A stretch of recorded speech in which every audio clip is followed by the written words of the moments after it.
Salut à tous, bienvenue dans cette nouvelle vidéo, une journée dans mon assiette. Donc moi j'aime bien commencer la journée avec un thé. Donc là c'était du thé aux fruits rouges du hammam, il est trop bon.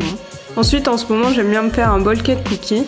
Donc pour ça on a besoin de 50 g de flocons d'avoine, d'une banane, d'un œuf, de 40 g de pépites de chocolat, de 20 centilitres de lait, de vanille liquide mais c'est optionnel, et un demi-sachet de levure chimique. Donc pour commencer, on va prendre notre banane et la découper en morceaux pour ensuite pouvoir l'écraser à l'aide d'une fourchette. Donc ça doit donner quelque chose comme ça. Ensuite on met l'œuf, on mélange, on met les flocons d'avoine, on mélange, on met le lait, on mélange, on met la levure chimique, on mélange, la vanille liquide, les pépites de chocolat et on mélange une dernière fois. Donc après avoir tout mélangé, ça ressemble à ça. Donc après on va le mettre au micro-ondes. Donc l'idéal c'est de mettre 2 fois 2 minutes. Et une fois que c'est cuit, c'est hyper chaud, donc moi je préfère prendre carrément le plateau du micro-ondes. Donc là on doit démouler notre bol cake. Donc on prend une assiette, moi j'utilise des maniques pour pas me brûler. Et on retourne le bol sur l'assiette. Et voilà un beau bol cake cookie. Et moi j'adore mettre de la noix de coco, mais c'est optionnel. Et voilà un petit déjeuner hyper bon qui tient encore toute la matinée. Pour le déjeuner, j'ai eu envie de faire des spaghettis à la bolognaise végétarienne.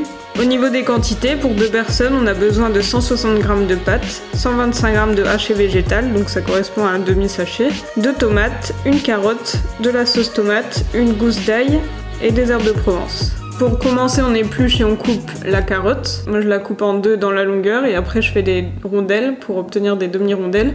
Mais si vous pouvez faire encore plus fin pour que ça cuise plus vite. Ensuite on coupe en tout petits morceaux l'ail, donc moi j'ai bien galéré parce que ça colle et c'est relou. On coupe les 2 tomates en morceaux.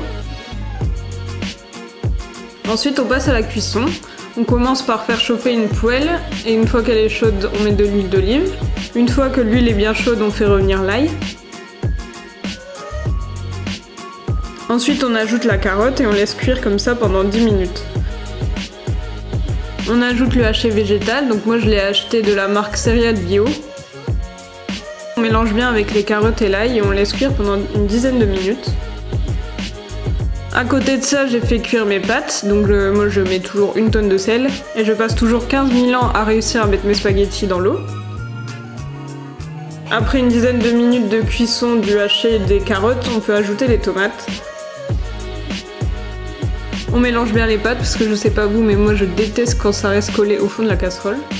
Au bout de 10 minutes, on rajoute de la sauce tomate, donc moi c'est de la sauce en tube. On rajoute les herbes de Provence, du sel et du poivre selon vos goûts. On mélange bien et là on laisse cuire pendant encore 10-15 minutes. Une fois que les pâtes sont cuites, on les égoutte. Et voilà un repas super bon, équilibré, avec des féculents, des légumes et des protéines végétales, et qui tient encore toute l'après-midi. Enfin pour le dîner, j'ai fait une pizza pomme, chèvre, miel, noix. C'est super bon à condition d'aimer le sucré salé. Donc pour ça on a besoin d'une pâte à pizza. Vous pouvez aussi faire une pâte à pizza vous-même, mais moi j'avais clairement la flemme. Une pomme, des noix, du chèvre frais, de la crème fraîche et du miel. Donc on commence par dérouler et aplatir la pâte à pizza. Moi j'aime bien faire un pli sur le bord pour avoir une croûte, parce que clairement les croûtes de pizza c'est la vie. Ensuite on met de la crème fraîche partout, donc on l'étale bien à l'aide d'une cuillère. Et on vient éplucher et couper la pomme, donc moi j'aime bien la couper en quartiers et après en fines lamelles. Puis on la place sur toute la pizza. En général, une pomme pour une pizza c'est la bonne quantité. Ensuite on met le chèvre, donc moi c'est du chèvre frais. Je me sers de 2 cuillères pour mettre le chèvre partout sur la pizza. Ensuite on met les noix, donc moi je les casse en morceaux et j'en mets vraiment partout sur la pizza parce que je trouve que c'est vraiment le meilleur. Et enfin on termine avec le miel. Ensuite au niveau de la cuisson, ça dépend de votre pâte à pizza. Pour la mienne c'était une quinzaine de minutes à 200 degrés. Et voilà, on obtient une pizza super bonne et facile à faire. Moi je la fais 1 fois par semaine et je me régale à chaque fois. Cette vidéo Une journée dans mon assiette est terminée, j'espère qu'elle vous a plu. Si vous refaites l'une de ces recettes, n'hésitez pas à me dire votre avis en commentaire. En attendant, on se retrouve samedi prochain pour une nouvelle vidéo. Salut!